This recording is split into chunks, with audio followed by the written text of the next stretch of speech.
Hello, everyone, and welcome to the Equity and Energy Podcast. I'm your host, Leroy Brown, and we will be here today with Mr. Darrel Frater, our VC in residence. Darrel, how you doing? I'm doing great, Leroy. Thank you for having me. And I like to say, I love that intro, man. I felt like it was like the opening to the Lion King or something going on. It was, it was super exciting. Hey, man, we do it big here on the OHUB podcast, bro. So we really appreciate you taking the time to come hang out with us. Can you tell me a little bit about yourself? Yes, of course. So my name is Darrel Frater. I'm a VC, and I am the VC in residence at OHUB for the NETI New Energy Technology Incubator Program. And I'm super excited about the work we're doing, supporting entrepreneurs building in the climate tech space. And I just love supporting entrepreneurs and investing. It's been a long journey for me, getting interested in venture capital since 2018 and working my way to start working at venture capital firms. And being 3 years as a VC, is great to be able to use my skills and my experience to help various programs such as the OHUB NETI program. So I'm excited that you guys tapped my shoulders to be here as the VC in residence, and it's been great working with you guys. It has been awesome, man. I really appreciate you too, because I think along the way I've had opportunity to just to learn a little bit more about the VC. I've had a chance to hang out with you on your podcast, and you have a great, like I said, great following, man. So that was a really good experience. I really enjoyed it. So thanks for your folks, just meeting me with open arms after I hung out with you guys. Now, we had a chance to talk a little bit before we started the podcast, and I was asking where did you go to undergrad at? So I'm just kind of curious a little bit about your undergrad background and what got you into that VC space. Yeah, so I grew up in New Jersey, and my parents are immigrants from Jamaica that moved to America and really taught us the importance of entrepreneurship. My dad built businesses from scratch and came here just working and building his businesses in the home improvement and construction space. And I watched him in his entrepreneurship journey and the lessons that he taught me about entrepreneurship. It always just been on my heart about how entrepreneurship can be used as an amazing wealth building opportunity.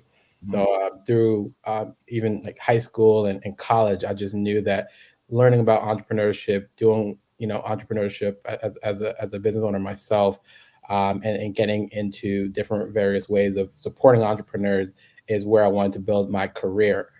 So I went to undergrad at the College of New Jersey, where I studied business management. Then I went back to school for my MBA at the College of New Jersey again, to get a master's in business administration, studying strategy, innovation, and leadership. Been in New Jersey my entire life, but last year I moved to Tulsa, Oklahoma, to Nice. be a VC here on Black Wall Street and supporting the ecosystem here, as well as the initiatives that are going on across the country in various spaces. So it's been great, coming from New Jersey, but being able to take my experiences and expanding the horizon. Yeah, man. No, that and obviously we have a historical reference with Black Wall Street. I think that's 100% appropriate to be in that space, and also to be focused on rebuilding Black wealth. So I really like how when you was talking about the VC side of it, because when we say VC, venture capitalists, we don't think about, like you say, your genesis being small business. Mm-hmm. My dad had a home improvement business, and I learned the importance of capital, cash flow, and all these different things from working with that small business. And I think that, although we are always looking for founders, but what we're really looking for and trying to incubate are small businesses, trying to get them to the next level. So me and you had a chance to spend some time together, which was over the course of our high growth over at Dillard University. Man, shout out to Dillard University. We super duper appreciate, Dr. Ford and her team allowing us to do our high growth workshops over there, probably for about 6 Saturdays in a row. And so we had a chance to spend some time together. What were some of your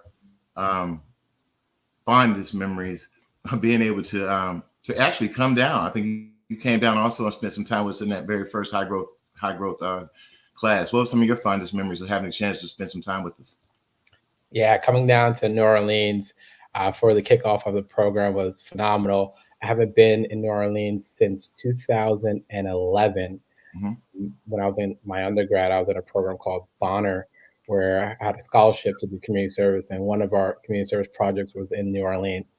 So you guys brought me back. Was it 12 years later, Nice. and to be there and seeing what's going on in New Orleans and supporting the program, it was amazing. I would say key highlights, of course, is the phenomenal entrepreneurs that were attending the program and getting to know them, as well as going with the OHUB team and seeing the sites. We went to a few different spots, and one thing that was very unique, appreciating the food there in New Orleans. Mm-hmm. To a few really cool spots and had some of the popular dishes out in New Orleans that you can't get anywhere else. So Yep. that was one of the great highlights we had. Yeah, man. And I know, I think it was me, you, Dave, Nikki, pretty much all of us, and everybody who actually attended had a chance to go down to Zimmer's and get some po' boys from Zimmer's. So if you're in that Mirabeau, St. Anthony area, Zimmer's is right there across the street from Beacon Light Baptist Church, man. One of some of the greatest po' boys in the city. So we definitely, I think we all had a chance to enjoy that experience. Yeah, now, I can't wait to get back. Yeah, man. Come on, definitely come back down. We're gonna find some new spots for you to hang out at. So now, as we're looking at this cohort and our chance to do the high growth certificate, what are some of the aspects about the cohort, that the progress and development that you found most fulfilling and most rewarding as we took this journey? Yeah, it was just amazing to see about 50 entrepreneurs from across the globe participate in this program, whether it be virtually or in person, and for them to take their ideas within the climate tech and new energy space and to learn from great instructors like Dave and the speakers, and to be able to make progress in their innovations and their businesses. Just being able to be a support as a VC, and to get firsthand look at these founders and to support them in their journey. It was really great experience for me to work with these entrepreneurs in that capacity. And I'm just super proud of the progress they were able to make. Many of them were able to get their first clients. Many of them were able to establish new partnerships, to onboard new team members. And, they really appreciated the teachings and the learnings from the sessions that OHUB provided, and just seeing them engage with the other members of the cohort. It was super exciting just to be a part of it, and just to hear their appreciation for the work that our team did for them in the program. It was great to be a part of it. Very fulfilling. As a venture capitalist, I really believe our job is to serve founders, and I'm super appreciative of the opportunity that OHUB gives me to serve founders in this capacity as the VC in residence. So a little bit different from my day job as a VC, but it's really great to jump in with this program and be as supportive as possible to support the founders going through this cohort. Yeah, man, I found this cohort to be super engaged, man, and how serious they took each meeting, and the phone calls and the follow-up phone calls. I also want to, send a shout out to the cohort for just being an inspiration as well. I think that, me coming from a different space, my background is mostly sales, so I don't get a chance to see the excitement of a founder that has an idea that's bubbling up inside of them, right? And they have done all that they can do to get to a certain point. And now we're at that point where, they're trying to manifest this dream that they have been carrying the whole time. So that alone has re-energized me, man. And it's been, I think, a very a pleasant, it made the experience even more pleasant, as we move through this, because we're not finished yet. And I want the founders to know we're absolutely not finished yet. I mean, there's still levels of support. Louisiana Economic Development is eagerly, hoping to get involved with some of you guys and some of your projects. There are other partners in the ecosystem that definitely probably would like to invest in your project. So we're excited about you guys, and we'll continue to support you as we continue our journey with OHUB. So can you share a specific instance where you felt super proud of a cohort or a cohort member, like that moment when you just saw somebody? You don't have to use names if you don't want to, but that moment when you saw somebody, that light bulb went off, or they just, in that moment you realize, okay, they get it. This is really going to be a really good experience. Yeah, I would say a few weeks back, we had the final presentations for the cohort members where they did their pitch to the OHUB team. And it was just super proud moment to see how far they've come and how they're able to articulate their innovations, and how, they're able to make progress and bring their ideas to life, and showcasing, some of them being able to land customers, and some of them be able to land investors as well, and just how polished some of their pitches were. It was just exciting to see, because for most of these founders, I interviewed them coming into the program, and to see that they just made so much progress with the final pitches, it was just amazing to see how much they've grown as founders and entrepreneurs. So I would say that would be my proudest moment. And a lot of those founders really have showcased just how viable their business ideas are, and a lot of them are continuing their progress in the marketplace and are having impact with their businesses.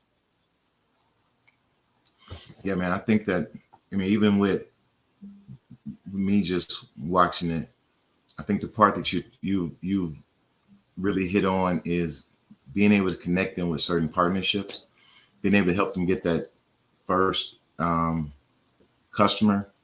Now, it hasn't, across the board, we haven't been able to get everybody that first customer, but I think there's always good when we have the opportunity. Like some of our projects, we know that we were in that nurturing phase, so we're hoping that they get a chance to come back again. But we will continue to share the resources, and we're super excited about the folks that have been impacted to this point, and look forward, like I said, to continue to supporting this cohort 1 as well.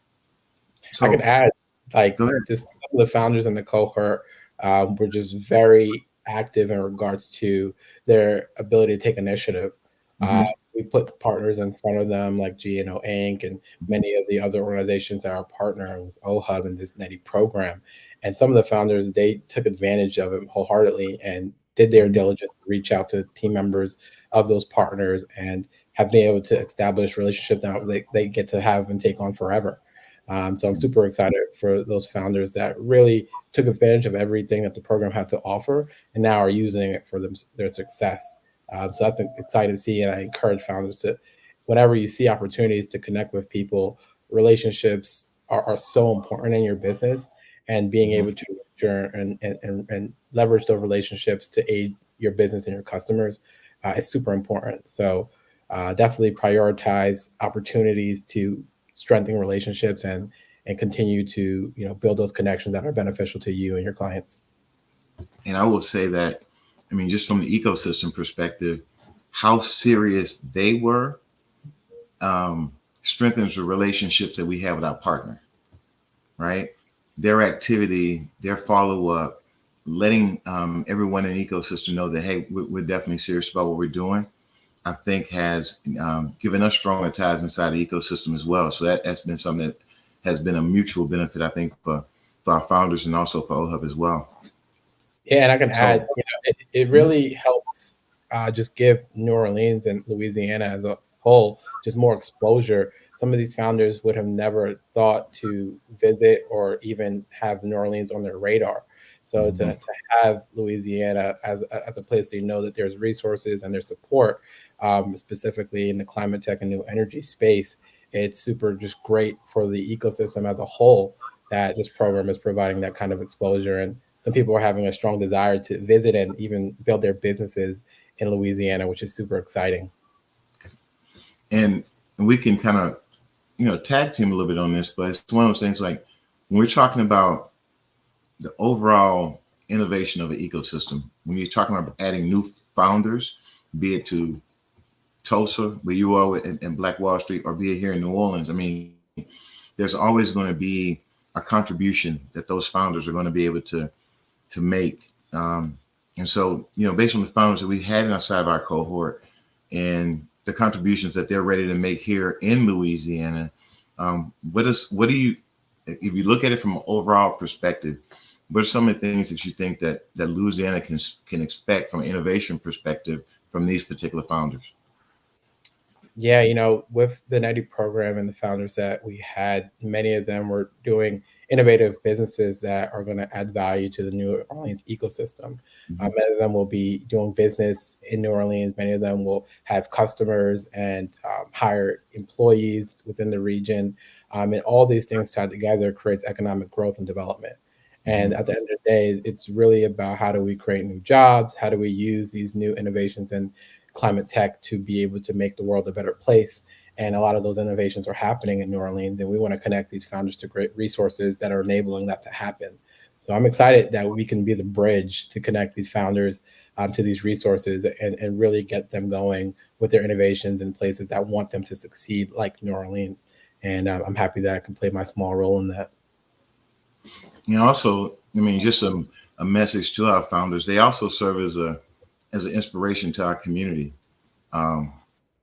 Sometimes we don't think about it, but in our eyes, they're superstars. And I can tell you, I'm in awe of a lot of them. And when I talk about their projects to other people, they're in awe of them too. So for them to be coming here, I want them to also realize that they are a big inspiration to this community. And we will also be leaning on them to come out and speak and share their story and share their concept with the ecosystem as well.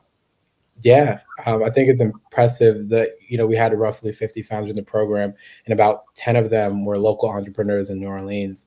And just being able to highlight their stories and get them connected and interact with them in person is truly phenomenal. And many of those resources from Dillard University and on-campus activities, they're able to get connections that they likely wouldn't have made without the program.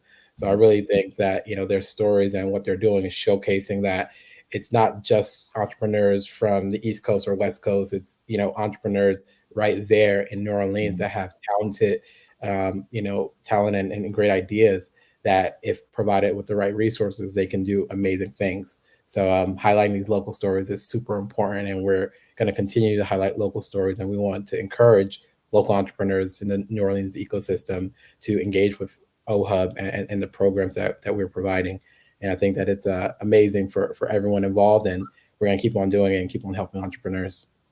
Man, absolutely. I think, when you talk about the founders, I know one quality I've 100% learned that most founders have is that resilience, or definitely the ones that are serious about being founders, they have resilience. And I think that this community needs people who have their mind, already set to stick it out and to really, as we say, do it for the state, do it for the city. Um, so now when you're looking at founding teams, and when you're looking at the types of companies and organizations and structures that you want to invest in, what are some of the things that you're looking for as a VC? Yeah. So as an investor, there's a lot of criteria that you're going to be looking for in a founding team, in a founder, in a company. It's going to vary depending on the stage that you're investing. So in my current work, I invest at the seed stage. And prior, I used to invest at the pre-seed stage. So, in my journey as an investor, even as an angel investor, there are different criteria that I'm looking for depending on the stage of these founders. Hmm. But I would say, four criteria is that I focus on most. It's the team, the product, the go-to-market strategy, and the business model, and being able to understand what are you building, who are you serving, and how do you provide a unique value to your customers Hmm. that allow you to build a business, and a business model that allows you to capture the value that you create for solving that customer's problem. So when you're able to really understand those things and really optimize to add value in those areas, that puts you in a great position, especially at the early stage to begin selling your product and being able to drive value in sales and revenue. So at the high level, those are a few of the things that we're looking for, but it goes much further than that in deep diligence, where we're looking at the market, looking at the growth potential, looking at the competition, and there's so many other criteria that we're looking at to assess these businesses. But at a high level, those four things are what I start with, and if you kind of check those boxes for those first four things, Hmm. I can continue to do diligence and assess the other aspects of your business. And I wanted to do we have we work with Dillard, and we have an opportunity to spend some time with HBCUs, looking at the entrepreneurial side of um, of the new energy space. And you talk about all those different aspects that you're looking for. And I know that we have solo founders, and I think solo founders are amazing. But as we're looking at our ecosystem, I'm sorry, as we're looking at how our HBCUs can participate, say that there's not a ton of innovation in that space, or that innovation may not necessarily be ready to come to market, but we have students who right now can play a role in being on the founding team. So when we're looking at a founding team, can you kind of talk about different roles that happen on a founders team that's really multifaceted versus just a focus on innovation? Yeah, I think it's interesting that you talk about solo founders and building a team. And a lot of times there's a misconception that being a solo founder meaning that you're by yourself, Right. and that's often not the case. You can be a solo founder, the sole creator and founder of the business, but you've built a strong team around you that Hmm. enables you to build a product, acquire customers, serve those customers, and grow your company. So if you're able to have people that allow you to do those things, regardless if you have a founding team or if you're a solo founder, all that really matters is your ability to drive value and to serve customers. And it takes building a tremendous product and being able to deliver on that through your go-to-market strategy. And I would say that those founders that are able to build a team, sometimes they do have a great advantage, especially if they have a founding team, because they are able to build usually cheaper, because one person's in charge of sales and marketing, another person is in charge of building the product, the other person may be in charge of fundraising and the vision for the company. And being able to have those various team members that all feel incentivized, you can typically go further than going alone. They say if you want to go um, fast, go by yourself. If you want to go far, go together. And a lot of times that is the case when it comes to early stage startups. But I've seen some amazing solo founders and people that are leveraging tools like AI and contractors and other resources to get really far, especially in the early days.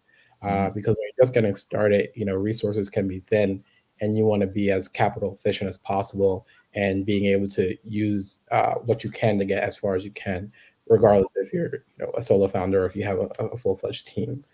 So those are some quick points on team versus being solo, and there's pros and cons to each.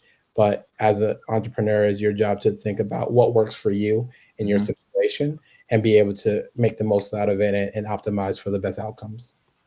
And I want to thank you for clearing it up, because I want to make sure that my solo founders please understand that there's no depreciation or any thought process that product is going to be any less than if there's a team or not. I think that one of the things that you bring up that's really good is that even the solo founders are looking for teams. And I think the point that I want to drive home in this space is that there are opportunities, even if you don't come from, even if the innovation on your campus or in that campus space that you're in, it's not necessarily ready to be commercialized. Your ability to be a business major, communication major, environmental studies, any of those other majors that you may have still 100% qualify you to be a founder, one, but also to be an amazing addition to a founding team as well. So yeah, I would add, those additional team members that join the team early, especially if the company becomes something huge. Those, individuals that choose to be an early team member of these teams, a lot of times they really have the opportunity to build tremendous wealth for themselves without having to take on that, initial risk of being an entrepreneur in their self. So I think being an early employee to a startup, if it makes sense for kind of where you're at in life and such like that, it's an interesting opportunity. And for those that are maybe interested in starting their own business one day, that might be a really great pathway to get the experience you need to do well when it's time to launch your own. Now, something I know that we're very excited about our ideas, and we're very excited about, the concepts and the problems that we're solving. So a lot of times we have,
So it seems like we lost Leroy, but as he comes back, um, I could definitely just chat a little bit more about the program. And with the Neti program, we had a lot of just great success from the founders that participated, and we will be doing another cohort soon. Applications are actually open right now for founders building in the climate tech space that are interested in learning from other entrepreneurs and investors and being a part of that program, whether they're virtual or in person in New Orleans. So you can learn more and apply if you go to opportunityhub.co/NOLA, or just Google Climate Tech Incubator OHUB. You can get the application to the bootcamp and be able to apply and be a part of that. We're super excited about the next cohort and people applying. And yeah, it's exciting to get started with another batch. So we encourage founders to apply, ask questions, and learn more about the opportunity to be in the next cohort. Leroy, you're back. Darrel, man, you did a great job. I'm going to blame it on Cox Communications. It's all right. I held it down for a little bit. No, that's good, man. I appreciate you doing that. So, what was the last question you heard? We were just talking about just being a solo founder and the teams, and then you were going on to your next That was question. gone. Okay, then that's fine. Um, so when we're talking about the vision and the mission of a founder, and we know a lot of times that vision and mission can be wrapped up in the passion and their excitement. How do you look at a vision and mission and know, even though there's a lot of passion, there's excitement behind it, how do we know that it's a good project or something that this person really should pursue? I really love this question. And as a prior founder myself and an investor, I think this is an important question that's not asked enough. You Mm-hmm. hear a lot of times investors, folks, team, team, team, team, and ideas can pivot and shift. But I really think that being able to assess a business idea is Mm-hmm. important as well as an investor. For me, I really like to focus on entrepreneurs that have a strong tie to the customer problem, that Mm-hmm. really focus on who they're serving through their business and the Mm-hmm. pain points that their customers or potential users are facing, and really have a care and concern for helping them through that business. I really think that entrepreneurship is synonymous to problem solving, and you being able to create innovations that solve people's problems and you being rewarded as an entrepreneur to solve them.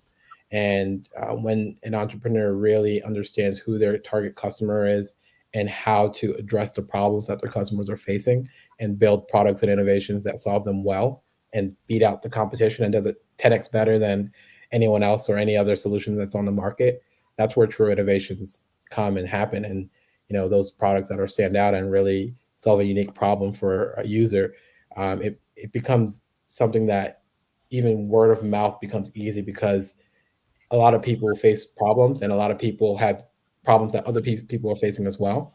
And Mm-hmm. when solving a problem great for someone, typically they tell other people that also have that problem how your company was able to solve the problem for them. So I really think that assessing a good idea comes down to understanding who the customer is, what is their pain point, and how this new company is uniquely solving for that pain point. And that helps them to. So what you're basically saying is, when they know what the problem is, what they're doing to solve for it, customer's pain point, these are things that they should, even though they're very passionate about it, these are things that they should be checking off to make sure that this is a solid idea that they should move forward with. Yeah, the customer is first. The customer is the most important element of being an entrepreneur. Because if you just have a cool idea or cool technology, if you don't have the customer or person that you're looking to serve with that innovation, it does no good. So value is created when you're solving a problem for a specific person. And if you're not focused on solving people's problem, if you're just in it for the money or in it for the cool innovation and Mm-hmm. technology, it's going to be a pretty expensive hobby as opposed to an opportunity to build a long-standing business.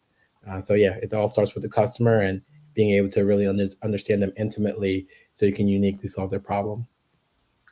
And I think that one of the things that, that there are those high growth businesses and those ones that are right there at the space that you're talking about. They've got all those things in place. But as we also know, we're getting founders some of them are actually in ideation stage. And I think that that's pretty cool too, because they get a chance to go through um, our workshops and learn as much about the business side and what it takes to actually bringing their project to market. So as we're coming across this mixed bag of founders, right, either be it ideation or they're right there and they have all those things in place, what are some of the ways that we can nurture and support our cohort, regardless of what space they're in, like right now? Like as we move forward, what are some of the ways that we can continue to nurture and support our cohort? Yeah, so one of the ways that OHUB continues to support the founders, and not just in the program, but in the community and ecosystem at large, is through sharing resources that are available to them. So if Mm-hmm. you're not already, I definitely encourage you to go on the OHUB website and subscribe to the newsletter.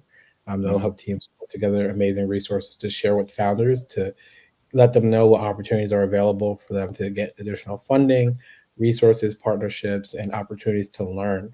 I know, continuously throughout the year, you do the OHUB Fridays, Mhm. and it's also just a really great way for them to connect if they're locally in person or virtually to connect with other entrepreneurs and people that have been in their shoes and are there to tell their amazing stories on how they've done it and how they can help you do it as well. So yeah, staying in touch with all the resources that OHUB provides, it's a great way for the team to continue to drive value to these founders.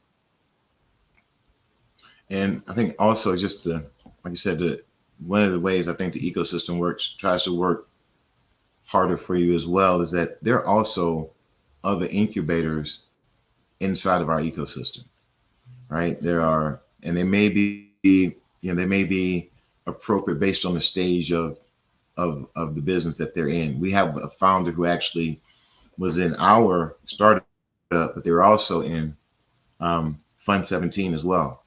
So every time I talk to the Fund 17 guys, I say, we're co-parenting one of our founders, which I think is great. I think a lot of those uh, incubators have things and resources that are very helpful. And after they come out of that, they can actually come back to us for future cohorts as well. Yeah, I think it's super important for ecosystems to collaborate with the different players that are supporting founders. The more resources that we're providing to these entrepreneurs, the more likelihood they have to succeed. And different programs offer unique services and ways to support founders, and these founders have the opportunity to benefit from them. So I encourage founders to not only look at OHUB, but look at the many other organizations that are in the New Orleans ecosystem that are, online, that are across the country and the world that want to support you and see if it's a good fit for you. Think about your current needs, think about your future needs as well, and look at what those programs have to offer. Also, talk to alumni of those different programs and build relationships with them. Get their insight on what they were able to gain of value from these programs and see if it's something that would be a good fit for you as well. But I'm a big fan of these incubators, accelerator programs, early stage investors that are putting a lot of effort into supporting these entrepreneurs because it's very hard to get started, and at the early stage is where a lot of founders need the most support. So those people that are focused on supporting early stage founders play a really significant role in the success of these growing businesses. So, in and this is one question that you didn't get, but I'm really interested to see what you think about this. As we're making these relationships and these um, partnerships inside the ecosystem, is there like a is there a way for us to is there a better way for us to, when we're connecting our founders and getting them customers, is there a better way? Are there partnerships? And I'm trying to say, I want to say this. There are partnerships there are partnerships that are customers, and there are partnerships that work to help push that founder along, right? So as we're getting these guys involved in these partnerships, um, is there anything that those founders should know in regards to any type of how they should function inside of the ecosystem? Yeah, I would say like showing up is half the battle. If you're just going into the right spaces, whether it's virtual or in person, and Mhm. being authentic about, what you're building and your, interest in connecting with people, I Mhm. think that that allows you to open tremendous doors where people are interested in helping and supporting you and your business. So, getting into the room, getting into the space, and being, interested in connecting with other people is important. I would say additionally, just getting good at telling your story and getting good at just speaking about what you're doing very concisely Yeah. is super important. Because especially if you're at a networking event or in a space where you're networking, people are talking to a lot of people. There's a lot of noise, and it's hard to really remember and understand what people are doing if you haven't gotten really concise with how you speak about what you're building.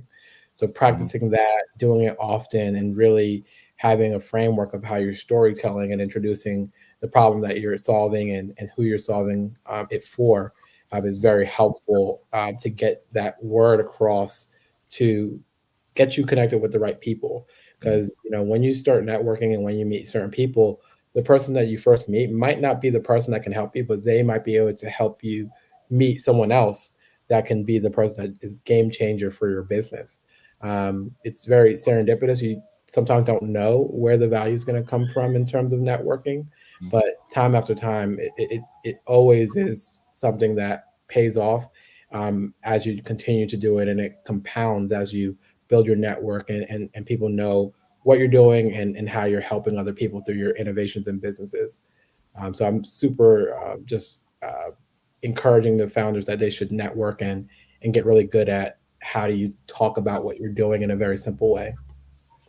Yeah, and if they're in this area, if they come through, we also have ecosystem meetups now too.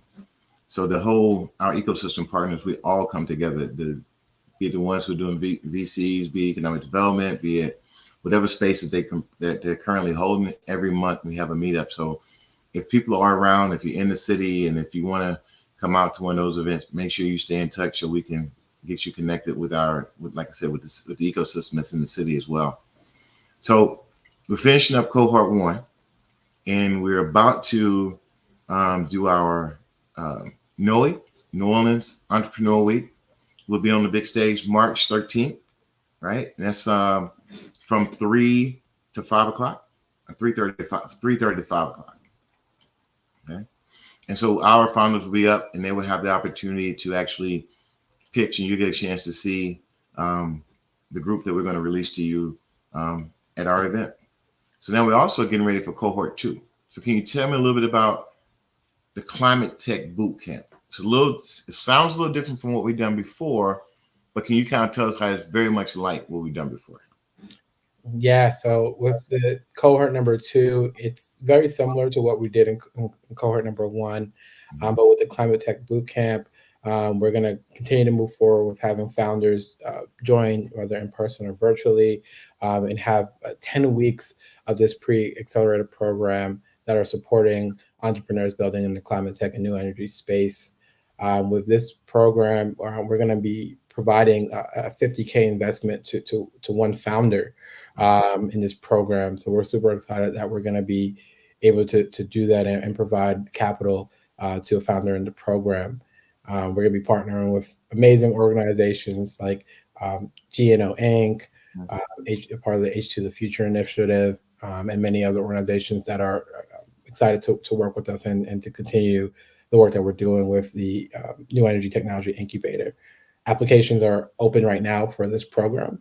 So if you go to the website, you can go to the Opportunity Hub website and find the application and apply. We're going to be looking for about 30 or so founders to be in this program. And like I said, it's very flexible, supporting founders locally as well as across the country and internationally. So if you're building in the climate tech space, new energy space, and you are at the early stage and would love support on how to build your company through the 10 weeks of our programming, we'd love for you to apply. And at the end of it, one founder will be successfully receiving a $50K investment from the program. So we're excited about that. And yeah, we're going to do that multiple times during the course of the year, right? Yeah. So every quarter we'll be doing a new cohort with the goal of continuing providing these opportunities for founders to get this funding and the resources available. So this is something that not just happening this time around, but we're going to have multiple cohorts a year. And we're looking for all types of projects, especially in the climate space. Correct. And down here with Louisiana, we got coastal restoration as well. So that would also fit our thesis too, right? Exactly. Cool. Now, is there anything else you'd like to add about the new cohort or anything before we wrap it up? I'm just super excited. I love being the VC in residence, just being able to use my experience as a venture capitalist to support the founders. And there's many, VCs and investors that we're going to be connecting to these founders too. So I highly encourage founders to apply and get engaged. Like I said, one founder will be getting an investment, but all founders in the program will be receiving tremendous value. And, I really want to encourage founders to look into this program and be a part of it, and showcase, what they're building and continuing to grow and improve and make connections with the other founders in the program. So I'm happy about the capacity that I get to support these founders, and I look forward to seeing which founders apply and ultimately get into the program. Definitely, man. I think that it's an amazing time here in the state of Louisiana. I mean, not only incubating founders, there is billions of dollars in the pipeline for infrastructure. There's a lot of LED development going across the state. So there's a lot of major investment that's being put into Louisiana right now, and specifically here in our southeast, in our southern region, our 10 parish region. So this is a very, very exciting time, man. If you have an innovative concept, if you're doing something in climate tech, anything in new energy right now, great opportunity to reach out to us. We'd love to get you introduced into our ecosystem and have the opportunity to work with you and bring your manifestation becomes our manifestation. One thing we say in Louisiana that community is our superpower. So we'll definitely be here to help you and support you, man. We really appreciate you, Darrel, for taking the time, man, to spend some time on the podcast with us. Thank you, man. It was great speaking with you, and excited about the work that you're doing to support these entrepreneurs in so many various ways. So thank you for having me. It's great chatting. Good deal, man. And now next stop will be the big stage at NOE, November the 13th, in Gallier Hall, 3 p.m. to 5 p.m. Make sure you come out and check out our founders, come out and support us, man. We really appreciate you, and we look forward to seeing you after this next after NOE. Take care. Take it easy.